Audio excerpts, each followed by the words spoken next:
ఈ auto immune diseases అంటే ఏంటి? చాలామంది దీని బారిన పడతా ఉంటాం, కానీ వాటి గురించి ఏంటనేది మనం తెలుసుకోం. సో ఆటో ఇమ్యూన్ డిసీజెస్ అనగా ప్రైమరీగా ఏంటంటే మన రోగనిరోధక శక్తి అనగా మన ఇమ్యూనిటీనే మన హెల్దీ సెల్స్ మీద, మన బాడీలో ఉన్న రకరకాల టిష్యూస్ మీద అది దాడి చేస్తుందన్నమాట. వీటిని ఆటో ఇమ్యూన్ డిసీజెస్ అంటాం. అంటే మన సొంత ఇమ్యూనిటీయే మన బాడీని డ్యామేజ్ చేస్తుంది, మనం చిన్నగా చెప్పుకోవాలి అనుకుంటే. సో పర్టికులర్గా ఈ ఆటో ఇమ్యూన్ డిసీజెస్ అంటే ఏవేవి వస్తాయి? సో చాలామంది గుర్తుపట్టండి, ఒకటి టైప్ 1 డయాబెటీస్.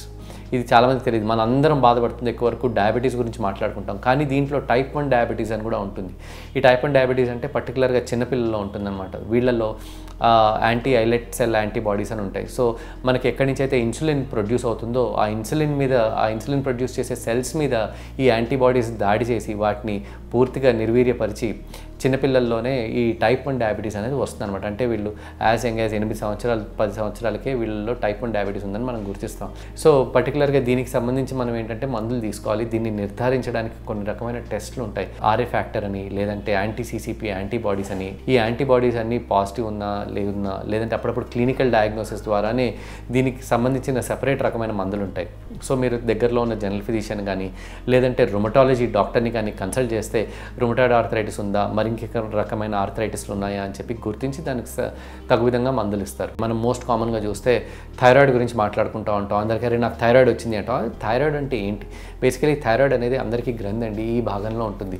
సో ఈ థైరాయిడ్ ఏంటంటే మన బాడీ యాక్టివిటీ రోజు జరగడానికి అదొక పర్టికులర్ హార్మోన్ని రిలీజ్ చేస్తుంది. దాన్ని మనం థైరాక్సిన్ అంటాం అనమాట.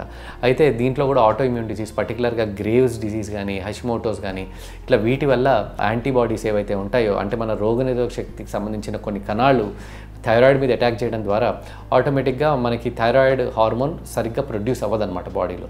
అప్పుడు దీనివల్ల కొంతమందికి విపరీతంగా బరువు పెరగడం, ఆ తర్వాత వీక్నెస్ రావడం, జుట్టు ఊడడం, స్కిన్ మీద ర్యాష్ లాగా రావడం, ఇలాంటివన్నీ జరుగుతూ ఉంటాయి.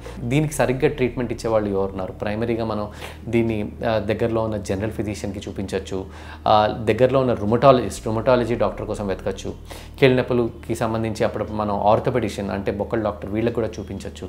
సో వీళ్ళందరికీ మనం చూపించి దీనికి సరైన టైంలో మనం దీన్ని నిర్ధారించి ఈ టెస్ట్లన్నీ చేయించి దానికి సరైన టైంలో ట్రీట్మెంట్ తీసుకుంటే మనకి లాంగ్ టర్మ్లో పర్టికులర్గా ఈ కీళ్ళ డ్యామేజ్, నరాల డ్యామేజ్, ఆ తర్వాత ఈ మసిల్ డ్యామేజ్ అవ్వకుండా మనం కాపాడుకోవచ్చు. సో సరైన టైంలో దీన్ని గుర్తించాలి. కేవలం కీళ్ళ నొప్పులే కదా, ఏం కాదులే, నాకు ఎప్పుడు వస్తాయి అనేది మీరు దీన్ని అశ్రద్ధ చేయొద్దు. దగ్గరలో ఉన్న డాక్టర్ని మీరు కన్సల్ట్ చేస్తే, ఫిజిషియన్ని కన్సల్ట్ చేస్తే ఆయన ఖచ్చితంగా దానికి సంబంధించిన టెస్టులు చేసి దాన్ని నిర్ధారిస్తారు.